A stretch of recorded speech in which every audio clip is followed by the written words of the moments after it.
자, 이제 부동산 개발, 이용 개발 활동인데요. 자, 일단 부동산 이용 활동은 뭐 별로 중요한 건 없다 그랬죠. 부동산 이용은 용어들 좀 체크한다 이렇게 생각하십시오. 제일 먼저 뭐 최유효 이용이라는 단어가 있죠. 29쪽에 뭐 최유효 이용은 많이 들어보셨죠. 가장 잘 이용하는 건데 이것도 복합 개념에 따라 파악한다 생각하세요. 법적인 측면, 경제적인 측면, 기술적인 측면. 법적인 측면에는 이제 합리적, 합법적 이용이고요. 합리적, 합법적 이용. 경제적인 측면에는 최고 수익이죠. 최고 수익. 이거는 뭔 소리지? 물리적 채택 가능성이에요.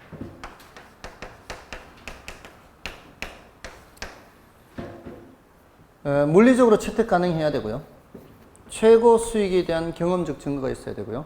그리고 합리적, 합법적 이용이에요. 이런 것이 모두 충족되는 이용을 최유효 이용이라고 합니다. 모든 부동산 활동의 판단 기준이 되는 거죠. 토지라는 건 항상 가장 잘 이용하는 걸 기준으로 평가를 해야 되죠. 그래서 우리 가격 원칙에도 최유효 이용 원칙 있잖아요. 최유효 이용 원칙이라는 것은 부동산의 가치는 최유효 이용 상태를 기준으로 해서 또는 표준으로 해서 형성이 돼요. 근데 최유효 이용 상태보다도 지금 상태가 못한 상태라면 최유효 이용 상태보다는 가치가 떨어지겠죠.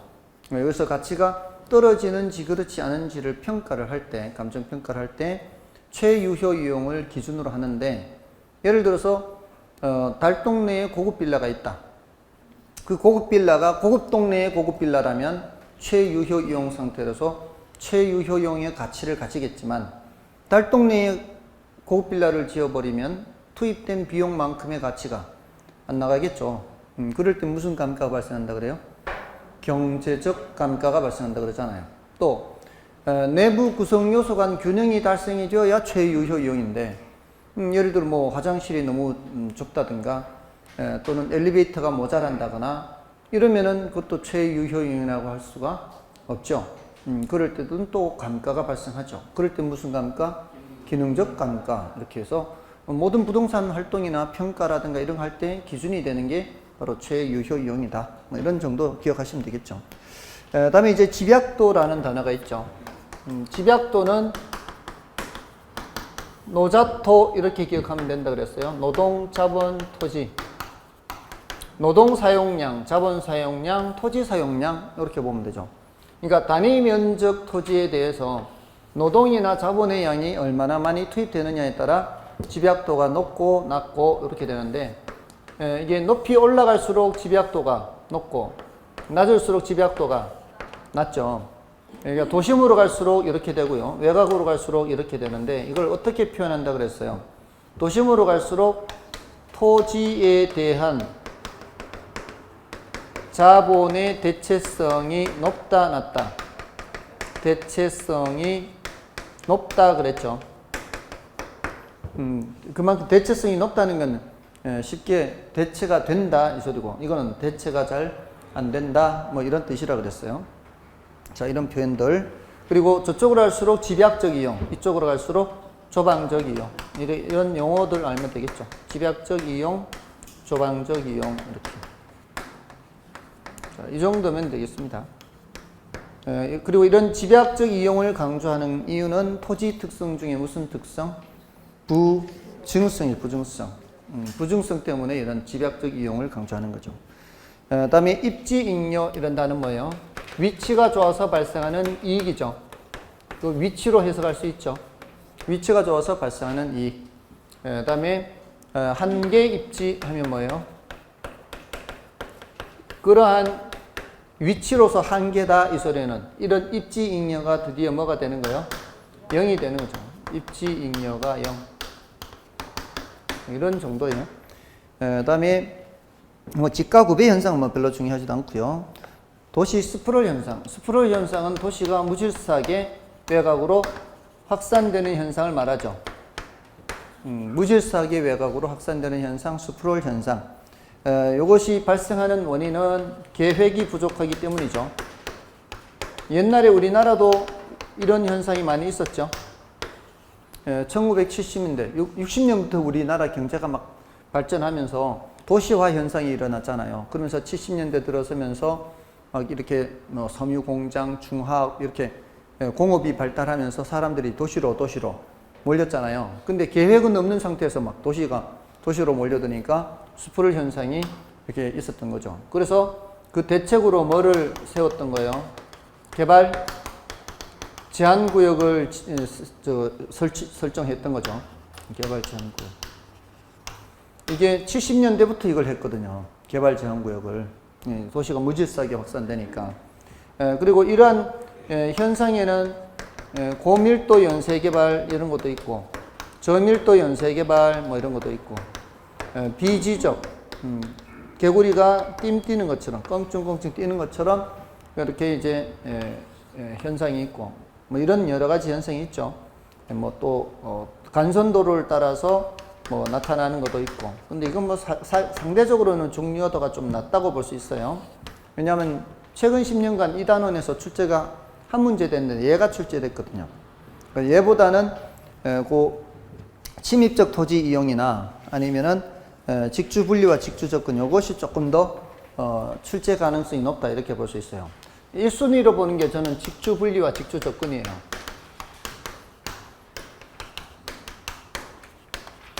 직장과 주거지가 분리되는 현상, 직장과 주거지가 접근하는 현상이죠. 원래는 직장이 주거지가 직장 근처에 있었죠. 근데 도시가 확장이 되다 보면은 이게 도심은 땅값은 점점 비싸지고 도심 환경은 안 좋아지니까 외곽으로 나가게 되는 거죠. 그게 직주 분리죠. 그래서 그 원인은 뭐예요? 직주 분리되는 원인은 도심의 지가가 높아지면서 도심 환경은 어떻게 해요? 도심 환경은 안 좋아지죠. 환경은 안 좋아져요. 그러면서 교통은 발달해요.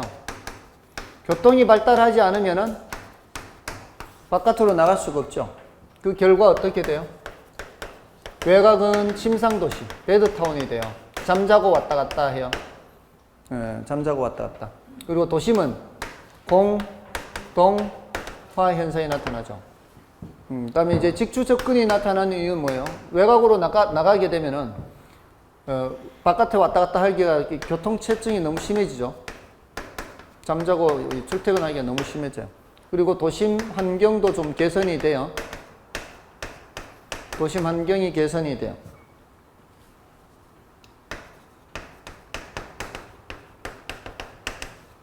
자, 그러니까 안으로 들어가죠. 사람들이 안으로 들어가면 도심은 고층화 현상이 나타나요.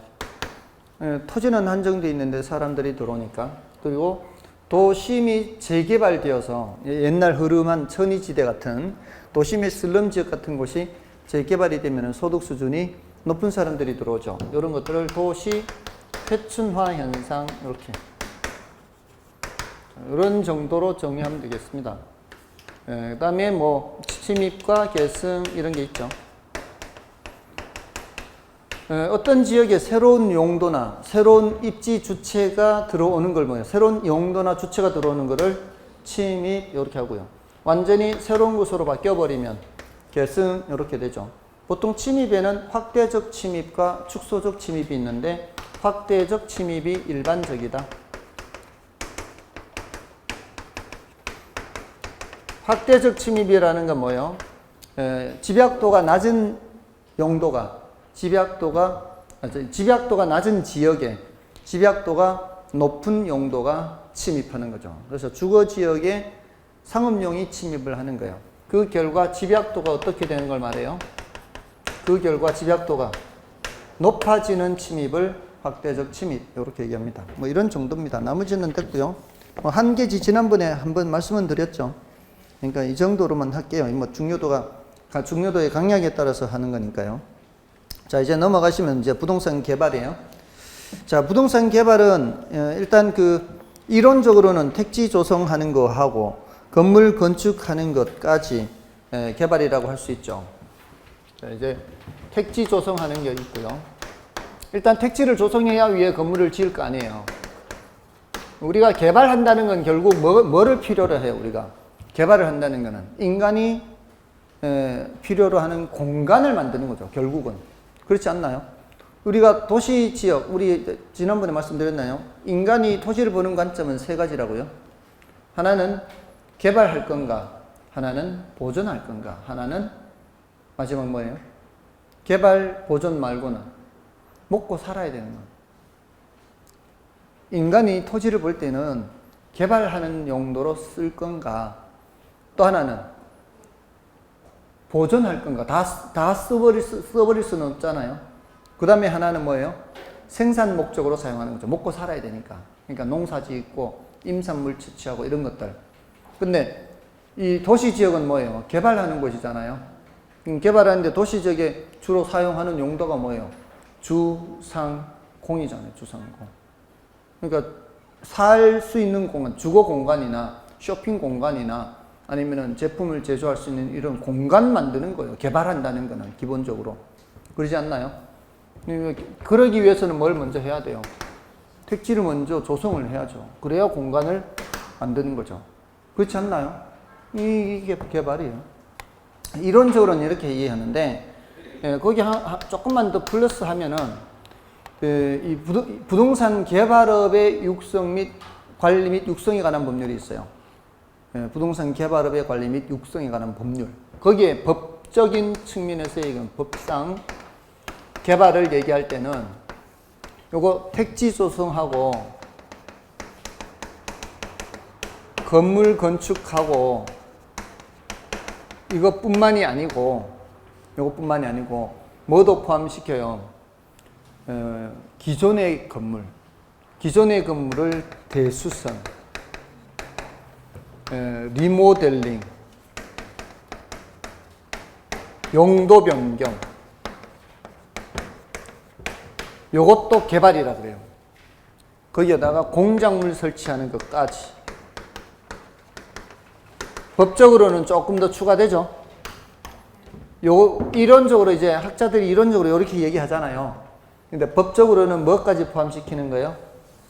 기존의 건물을 대수선, 리모델링, 용도 변경, 공작물 설치까지 개발이라 그래요. 대신 시공은 제외라 그래요. 시공은 제외. 그 시공하는 거 그냥 일감 받아 일하는 사람 정도로만 하는 거예요. 이런 거는 개발이라 안 하고 이런 것도 개발이라 한다. 이런 거 들어보셨죠? 이게 건축법에 나오잖아요. 건축법에서 말하는 그거 말하는 거예요. 건축법에서 대수선, 리모델링, 용도 변경. 대수선은 주요 구조부 몇 개 이상 뭐 어떻게 하고 하는 거 있잖아요. 맞나요? 또 뭐 그건 도저히 못 되겠더라. 도저히 못해. 주요 구조부 일단 5개인가 뭐가 있잖아요. 근데 그 중에 뭐 몇 개 이상을 넓이는 얼마 이상이고 뭐 그런 거 있지 않나요? 포기했어, 포기. 리모델링도 이거 잘 모르겠고 용도 변경은 외웠어요. 용도 변경은 좀 외웠어요. 자산 전문 연료 건조기 해서 자동차 관련 시설, 산업 관련 시설 맞나요? 자산 전이 뭐예요? 전기 방송 뭐 이런 거 아니에요? 자산 전문 문화, 예? 문화시설인가? 자산 전문 영이 뭐예요? 영업시설? 뭐 아무튼 작년에 나왔는데 맞췄어요. 작년에 맞췄어요. 아무튼 그게 이제 용도변경 위에서 밑으로 내려올 때는 신고만 하면 되고 밑에서 위로 갈 때는 허가 받는 거잖아요. 그거 말하는 거 이게 건축법상 대수선, 리모델링, 용도변경 이런 것들을 말해요. 이런 것들도 법적으로는 뭐라고 보는 거예요? 개발이라고 보는 거예요. 그러니까 요거 2개뿐만이 아니라 아무튼 그래요. 참고로 우리 시험에 2번 정도 언급이 된 적이 있어서 참고로 말씀드렸어요. 그다음에 이제 부동산 개발의 분류에서는 이제 주체에 따라 공영 개발은 1섹터고 민간 개발은 2섹터죠. 공영 개발은 이거 직접 개입이에요, 간접 개입이에요? 직접 개입이죠. 그러니까 여기서는 의의 A 정도만 보세요. A 정도만 보시고. 그다음에 니은은 그 공영개발의 필요성 있잖아요. 이거는 정부 개입 필요성하고 바꿔서 생각해도 돼요. 앞에서 정부 개입 필요성 공부했죠. 앞에서 정부 개입 필요성 해서 시장에 왜 개입하느냐, 사회적 목표를 달성하기 위해서 개입하고 시장 실패를 수정하기 위해서 개입한다 그랬잖아요. 그럼 효율성 측면은 뭐예요? 시장 실패를 수정하기 위해서. 그다음에 형평성 측면에서는 사회적 목표를 달성하기 위해서 그렇게. 그다음에 장점은 A에서는 계획적 토지 이용 이렇게 하면 되고요. 계획적으로 이용할 수 있죠. 그다음에 B에서는 뭐예요? 첫 번째 줄 끝에 신속한 부동산 개발이에요. 그리고 대량 공급. 신속하게 대량으로 공급할 수 있어요. 저거 생각하시면 돼요. 일단 세종시 다 수용 방식이거든요. 대량 공급이죠. 그런 것들은 대량으로 공급할 수 있어요. 그리고 신속하게 할 수 있어요. 무슨 절차가 있어요? 수용 절차가 있잖아요. 그 수용 절차에 의해서 신속하게 할 수 있는 거예요. 그다음에 C에서는 불로소득 차단 이거예요. C에서는 밑에 줄에 있죠. 마지막 줄에. 자, 이게 뭘 의미하는가 하면은 그 수용과 관련돼요. 수용할 때 보상금을 줄 때 개발이익을 배제하고 보상금을 줍니다. 개발이익을 배제하고 보상금을 주기 때문에 불로소득을 어느 정도는 차단할 수가 있어요. 다음에 넘어가시면 이제 특징이 이죠, 이에 간보율에 얽매이지 아니하므로 공공용지를 충분히 확보할 수 있다. 이렇게. 간보율에 얽매이는 것은 무슨 방식이에요? 환지 방식. 그리고 단점에서는 A의 토지 소유자의 반발, 두 번째 줄에. 이거는 이제 일단 대부분의 경우 보상금이 모자라거든요. 보상금이 모자라기 때문에 그 모자란다는 게 이제 기준이 좀 다를 수 있지만 어떤 측면에서 보면은 맞고 어떤 측면에서 보면 또 아닐 수도 있고요. 예를 들어 평생 농사 짓던 사람 입장에서 보세요. 내가 지금까지 1만 평을 농사 지었어요. 1만 평을 농사 지었는데 지금까지 다른 거 할 줄 아는 게 없어. 농사밖에 못해. 근데 이게 이제 수용되면서 보상금을 받는데 이 돈 들고 대토를 10,000평 구할 수 있냐 이 말이에요. 대토를 10,000평 구할 수가 없는 게 보통이거든. 왜냐면은 보상금 받는 지역 있죠. 보상금 받는 지역은 개발이익을 배제하고 보상금을 받아요. 근데 다른 지역은 지금 수용이 된 지역이 아니잖아요. 수용이 된 지역이 아닌 지역이 땅값 안 올랐겠어요? 그 주변 지역도 땅값은 이미 올랐단 말이에요. 근데 수용되는 지역만 보상금을 줄 때 개발이익을 배제하고 보상금을 주기 때문에 그 보상금 받아가지고는 저기 가서 10,000평을 못 사요. 그렇기 때문에 원래 농사 짓던 규모로 농사를 못 짓는 거죠. 그러니까 반발이 있을 수가 있죠. 거기에다가 이 사람들이 사려고 하면 땅값이 더 올라버려요. 그런 단점이 또 있어요. 다음에 그 C가 바로 그런 단점이에요. 형평성 문제가 발생하는 거. 즉 공익사업에 협조하여 보상비를 받고 이주한 개발지역 내 주민과 개발로 인하여 발생한 집가상승 혜택을 누리게 되는 개발지역 주변의 주민들 간 형평성 문제가 있을 수 있다 이 말이에요. 다음에 그 B 같은 단점이 있죠. 과중한 재정적 부담이 있죠. 과중한 재정적 부담은 이거는 수용 방식이에요. 환지 방식은 재정 부담이 없죠. 땅을 교환하니까. 자, 다음에 이제 민간 개발 방식은 좀 더 중요합니다. 이거는 좀 더 자주 언급되는데 기업의 자체 사업은 뭐예요? 토지 소유자가 자금도 있고 노하우도 있고 그리고 땅도 갖고 있는 거죠. 토지 소유 다 갖고 있는 거죠. 그러면 자기가 직접 하면 되는 거죠. 근데 니은, 디귿 이런 것들은 토지 소유자가 땅을 대고 대체로 그 사업 시행자가 자금과 노하우를 제공하는데 그 디귿이 좀 다른 거죠. 디귿은 사업 위탁형은 토지 소유자가 땅만 되는 게 아니고 뭐도 되는 거예요? 자금도 되는 겁니다. 자금. 토지 소유자가 땅만 되는 게 아니고 뭐도 부담한다? 자금도 부담해요. 그래서 좀 달라요. 특히 리을하고 다른 점이 니은의 등가 교환은 뭐예요? 등가기한은 토지 가격과 공사비 비율에 따라 공동으로 소유 또는 비율에 따라 나누는 이렇게 하죠. 여기 등가교환 방식이고요. 다음에 그 사업위탁형은 특징이 토지 소유자가 토지와 자금을 다 대는데 노하우를 누구한테 가져오는 거예요? 사업 시행자한테 가져오는 거잖아요. 개발업자한테 가져오는 거잖아요. 그러면 개발업자가 뭐를 취하는 형태? 수수료를 취하는 형태고요. 그 다음에 신탁 방식은 특징이 뭐예요? 소유권을 형식적으로 이전을 하죠. 이전을 하면은 나머지는 다 누가 알아서 하는 거예요? 토지 소유, 신탁 회사가 나머지는 다 알아서 하는 거죠. 그러니까 모든 게 누구 명의로 진행이 되는 거예요? 신탁 회사 명의로 다 진행이 되는 거죠. 그 다음에 공사비 대물 변제형은 토지 소유자가 시공회사의 공사비를 건축물의 일부로 지불하는 방식이죠. 이게 이제 공사비 대물 변제형 하는 거고요. 다음에 공사비를 분양금으로 정산하는 방식. 말 그대로 토지 소유자가 시공회사의 공사비를 분양 수익금의 일정 비율로 지급하는 거고요. 다음에 신차지 방식. 자, 요거는 뭔가 하면은 원래 차지 방식이라는 게 있거든요. 차지 방식. 땅을 빌려서 개발하는 거를 차지 방식이라 그래요. 그러니까 땅을 사는 게 아니고 남의 땅을 빌리는 거예요. 남의 땅을 빌려서 예를 들어 한 15년, 20년간 그 땅을 빌리는 거예요. 그러니까 거기에다가 건물 지어서 그동안에 이제 투자비를 회수해 가는 거거든요.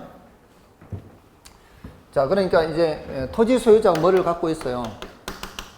토지 소유자가 땅을 갖고 있잖아요. 이 땅에다가 건물을 짓는 거예요. 건물 지어서 예를 들어 20년간 계약했어요. 이 건물은 누가 짓는 거예요? 개발업자가 짓는 거예요, 개발업자가. 토지 소유자는 뭐만 빌려주는 거예요? 땅을 그냥 빌려만 주는 거예요. 그걸 차지 방식이라고 해요, 차지. 땅을 빌린다, 땅을 빌린다. 자, 그러면 땅을 빌려주는 대가를 받아야 될 거 아니에요? 땅을 빌린 쪽에서는 그 대가를 줘야 될 것이고, 그죠? 그럼 대가를 어떻게 지불하느냐에 따라 신차지, 구차지 이렇게 나누어요.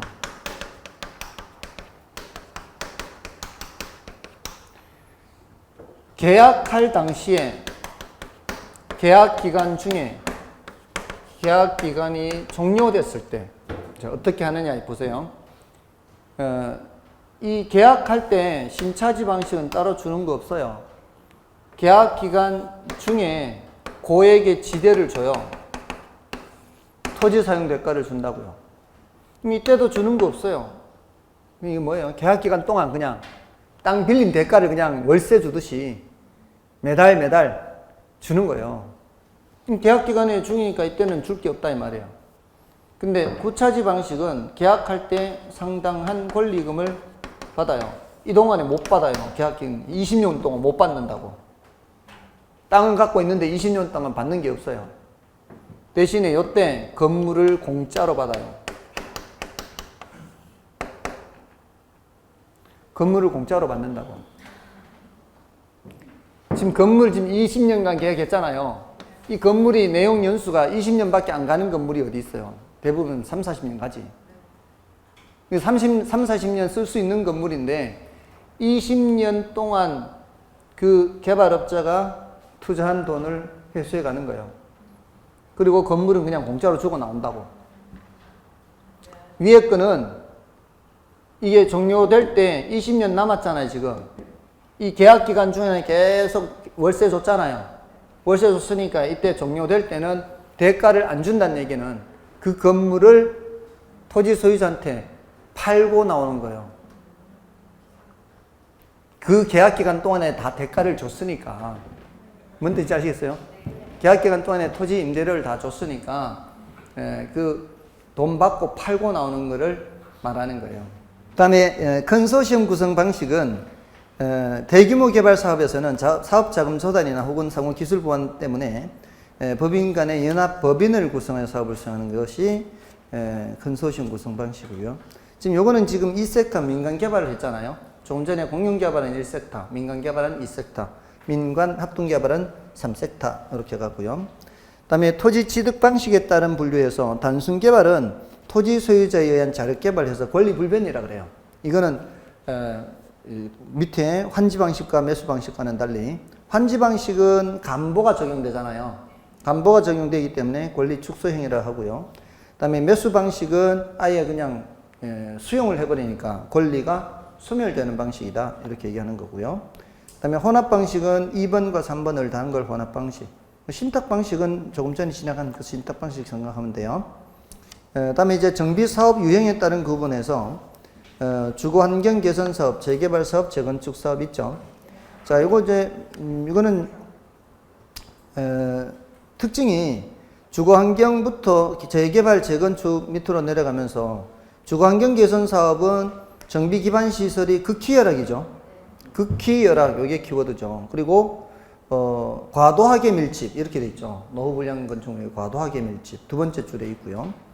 그다음에 밑에 재개발은 뭐예요? 그냥 열악이고 그냥 밀집판이죠. 거기에 차이가 있고 재건축 사업은 정비 기반 시설이 양호하나 이런 차이가 있죠. 그러니까 정비 기반 시설로 그걸 기준으로 봤을 때는 극히 열악, 양호 이렇게 되잖아요. 근데 그게 주상공을 다 대상으로 하느냐, 주거 지역만 대상으로 하느냐에 따라 다르죠. 재개발 사업은 주상공이 다 나오는 거고, 지금 주거 환경 개선 사업과 재건축 사업은 주거 환경만 나오잖아요. 그렇게 이제 차이를 두시면 되고, 그다음에 시행 방법에 따른 구분에서는 보존 재개발은 사전의 방지죠. 사전의 방지. 보전한다는 거는 뭐예요? 현상을 유지한다는 거잖아요. 그러니까 노후화된 것이 있다 없다. 노후화된 것이 없잖아요. 없으니까 사전에 방지하는 거잖아요. 그다음에 수복 재개발은 복구시키는 거죠. 복구시킨다는 것은 노후화된 것이 있다. 근데 노후화된 것이 많다 적다? 적어요. 그러니까 대부분은 그냥 그대로 두는 거예요. 노후 불량화 요인만 제거하는 거예요. 그러니까 노후 불량화 요인이 많으면은 아예 철거를 해야 되거든요. 그러니까 그렇게 되는 거고. 그다음에 개량 재개발은 확장, 개선, 첨가 뭐 이런 정도 키워드 생각하면 되죠. 확장, 개선, 첨가. 자, 그럼 됐고. 그다음에 외관에 따른 분류해서 유형 개발, 무형 개발, 복합 개발. 물리적 형상의 변형이 있으면 유형, 물리적 형상의 변형이 없으면 무형. 그다음에 모두 다 있으면 복합 개발 뭐 이렇게 하고요. 그다음에 부동산 개발의 과정에서 이거는 순서만 기억하라 그랬죠. 예부타 금금망, 아이디어 단계, 예비적 타당성 분석 단계, 부지 확보 단계, 예부 타당성 분석 단계, 금융 단계, 건설 단계, 마케팅 단계 이렇게. 다음에 이제 부동산 개발의 위험과 타당성 분석에서는 법시비 했죠. 개발에 의한 법적 위험, 시장 위험, 비용 위험에서 각각의 위험 부담을 줄이기 위한 대책, 줄이기 위한 대책들을 좀 체크를 하시면 되겠고요. 법적 위험 부담을 줄이기 위해서는 공법상 규제 변경에 따른 위험에서 토지 이용 계획이 확정된 토지를 구입하는 것이 법적 위험 부담을 줄이죠. 지난번에 이거 말씀드릴 때 토지 이용 계획이 확정된 토지가 어떤 거다라는 것을 말씀을 드렸었는데요. 그게 뭐였죠? 도시군 관리 계획을 보면 된다 그랬어요. 확정됐는지 안 됐는지는 도시군 관리 계획을 보면 돼요. 도시군 관리 계획에서 그걸 보고 토지를 사면은 이용 계획이 확정된 거다 이렇게 보시면 돼요. 왜? 도시군 관리 계획은 구속적 계획으로서 더 이상 변경 가능성이 없다는 거죠. 다음에 시장 위험 부담 있죠. 자, 시장 위험 부담, 시장의 불확실성이 주는 부담으로서 시장 위험을 줄이기 위해서는 흡수율, 흡수 기간 이런 분석을 질적, 양적 측면에서 지역별, 유형별로 하면은 시장 위험을 줄일 수 있다. 자, 이런 흡수 분석은 과거 분석이다, 미래 분석이다. 흡수 분석 자체는 과거 분석이에요. 흡수 분석 자체는 과거 분석인데 그 궁극적 목적이 뭐다? 궁극적 목적은 미래 예측에 있다는 거죠. 그래서 그 밑에 박스 안에 있습니다. 박스 안에 동그라미 2번의 맨 끝에, 동그라미 2번의 첫 번째 줄 끝에, 즉 흡수율 분석의 목적은 단순히 과거 추세를 파악하는 데 있는 것이 아니라 이를 기초로 대상 개발 사업에 대한 미래의 흡수율을 파악하는 데 있는 거죠. 그게 궁극적 목적인 거죠. 자, 그럼 됐고요. 넘어가시고요. 그 넘어가셔서 보는 그래프는 뭐예요? 개발 사업 초기 단계에서는 위험이 높고 가치는 낮잖아요. 그래서 초기 단계에서 매수하는 사람 입장에서는 싼 값에 살 수 있지만 위험은 안고 사는 거죠. 그죠? 그렇게 해서 개발 사업이 완공되어 가면 완공되어 갈수록 위험은 점점 줄면서 쌓는 부동산에 피가 붙는 거죠. 피가 붙어서 점점 올라가는 거죠. 그걸 나타낸 그래프예요. 그러니까 개발업자 입장에서는 어떻습니까? 초기에 분양을 하면은 수익은 적어요. 싼 값에 분양을 해야 되니까. 대신 위험을 크게 줄일 수가 있죠. 그런 내용이 그 그래프입니다. 그 다음에 비용 위험 부담에서 요거는 인플레이션이 심할수록 개발 기간이 길수록 비용 위험 부담이 크잖아요. 비용 부담 위험이 커져서 개발업자는 최대 가격 보증 계약을 맺음으로써 위험을 줄일 수가 있죠. 자, 여기서 이제 법 12 해서 이렇게 위험을 줄이기 위한 대책들 이렇게 이제 체크를 하시면 되고요. 다음에 이제 부동산 개발의 타당성 분석이 있죠. 자, 부동산 개발의 타당성 분석은 GCC 타투 요거죠. 요거는 이제 그 용어들을 구별할 수 있을 정도인데요. 특히 시장 분석과 시장성 분석을 헷갈리지 않도록 하면 되겠죠. 일단 지역 경제 분석은 전반적으로 다 살펴보는 거죠. 요거는 이제 총량 분석 이렇게도 얘기를 해요. 어떤 지역이 인구는 어느 정도 되는지, 그다음에 산업은 어떤 산업이 주된 산업인지, 또는 고용 상태가 어떤지, 교통 체계가 어떤지 이런 것들을 전반적으로 보는 거예요. 그러면은 대략적으로 벌써 답이 나와요. 인구가 몇 명이다 그러면 주택이 얼마나 필요하고 상가가 얼마나 필요하고 이런 것들이 대략 나오거든요, 이게. 거기에다가 그 지역의 산업 상태를 보면은 지금 그 산업이 지금 계속 오르막길 상태에 있느냐, 내리막길 상태에 있느냐 이런 상태에 따라 다르죠. 지금 최근에 우리나라 조선업이 뭐 LNG선을 100척이나 몇 톤인가 100척인가 하여튼 100척인가요? 엄청난 규모라면서요, 그게. 엄청난 규모로 몇 년치래요, 그 일을 다 하려면. 일을 다 하려면 한 5, 6년 정도 일을 해야 된다고 해요. 그걸 수주를 했단 말이에요. 그러면 이제 저기 거제나 저기 울산이 좀 회복될 수 있잖아요. 한동안은. 이게 우리나라 업체들이 다 같이 받았는 것 같던데요. 한 업체만 받은 게 아니고. 우리나라, 그죠? 다 같이 받았죠.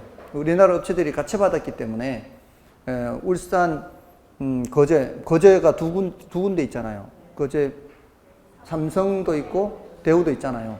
그러니까, 그럼 이제 그 지역은 조금 또 이제 괜찮아질 수 있잖아요. 그러면 이제 건물 같은 걸 지어도, 지금 당장은 아니더라도, 앞으로 조금 풀리면은 되겠구나. 이런 것들이 다 들어가 있거든요. 산업, 그 지역의 산업을 본다는 게. 그리고 고용 상태를 함께 보는 거죠.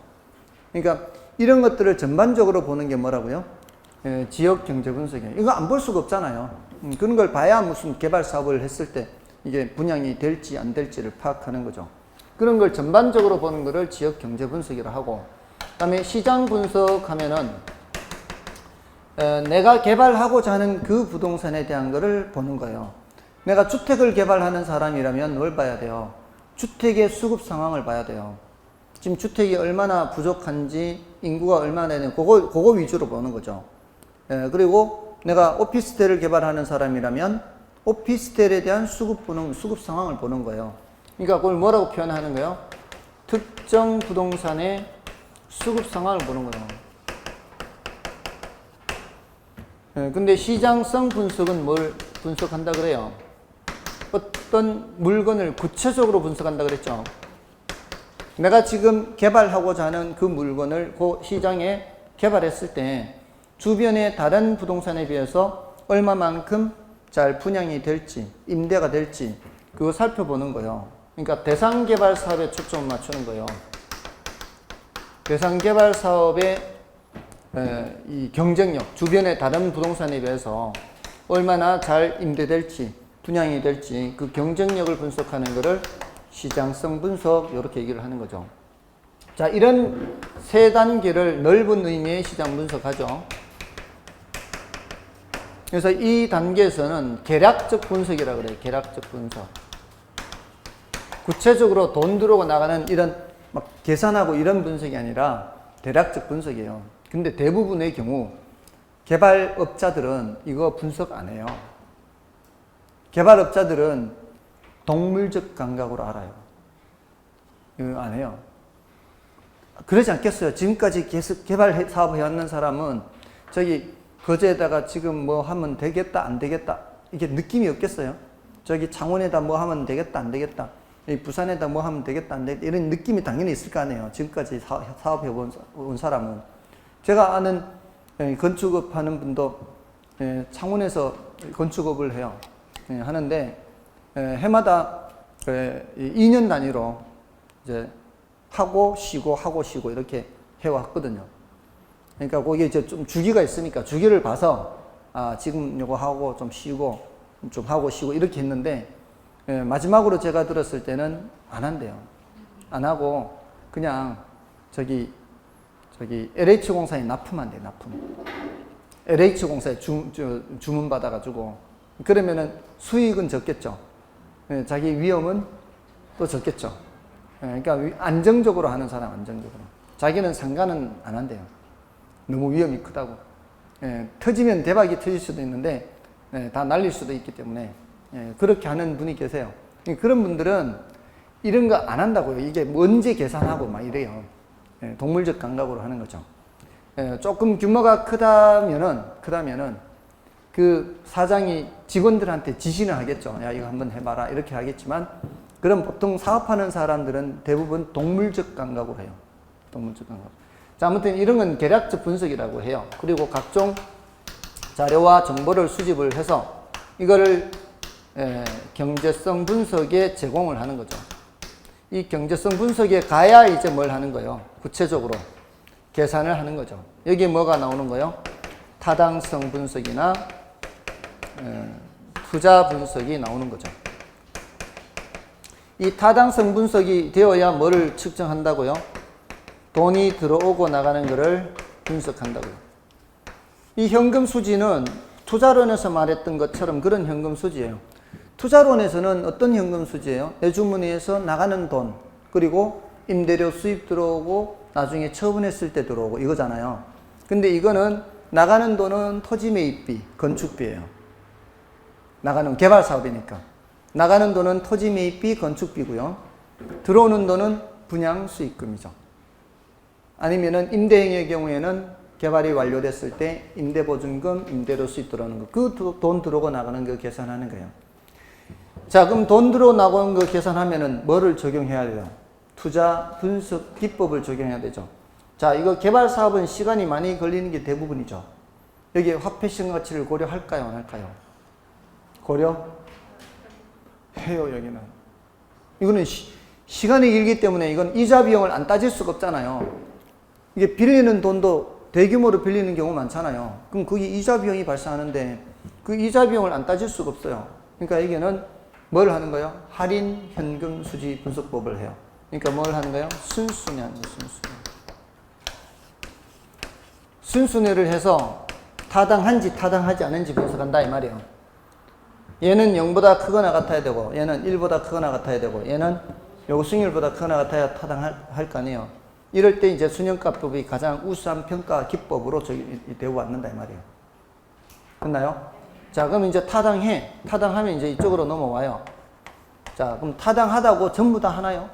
지난번에 A, B, C 여러 개 투자가 있을 때 상호 배타적이고 이럴 때는 좋아 보여도 다 못한다 그랬죠. 그 중에서도 제일 좋은 것도 선택해야 될 거 아니에요. 그거 하는 게 뭐예요? 투자 분석이에요. 최종 결정을 내리는 거예요. 최종 결정.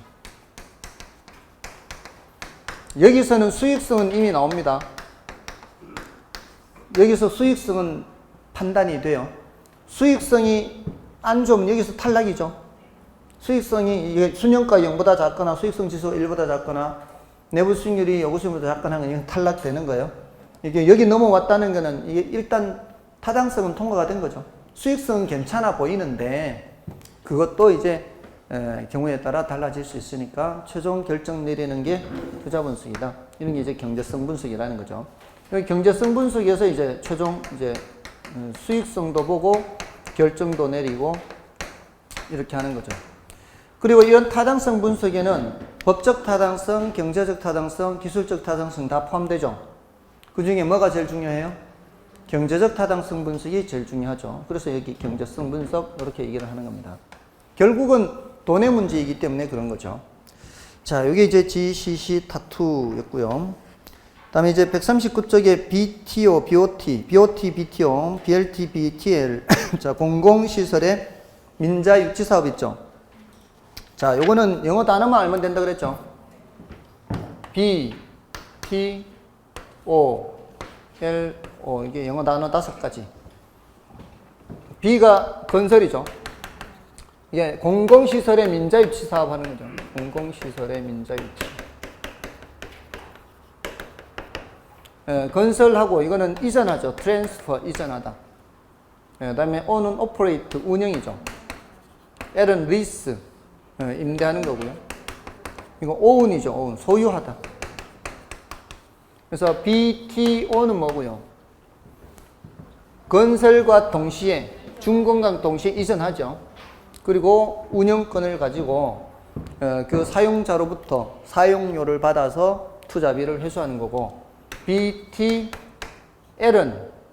사용자로부터 사용료를 받을 수가 없고 그 국가나 지방자치단체로부터 리스료 받아가지고 투자비 회수하는 거고, 그 다음에 BOT는 먼저 운영해서 투자비를 회수하고 나중에 소유권을 이전하는 거고,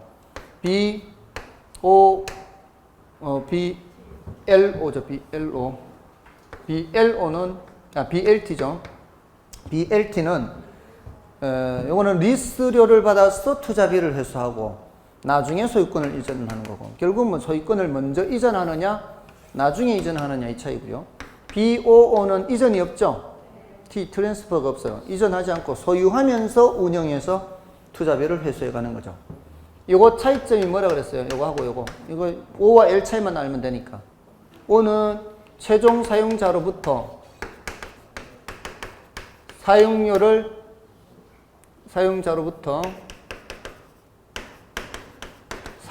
징수할 수 있는 경우죠. 사용료를 징수할 수 있는 경우.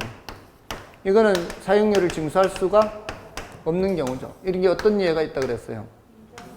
민자고속도로 있다 그랬죠. 민자고속도. 대표적이에요. 그러니까 우리나라 민자고속도로, 민자라고 되어 있는 거는 대부분 이런 형태인데요. 다만 제가 알기로는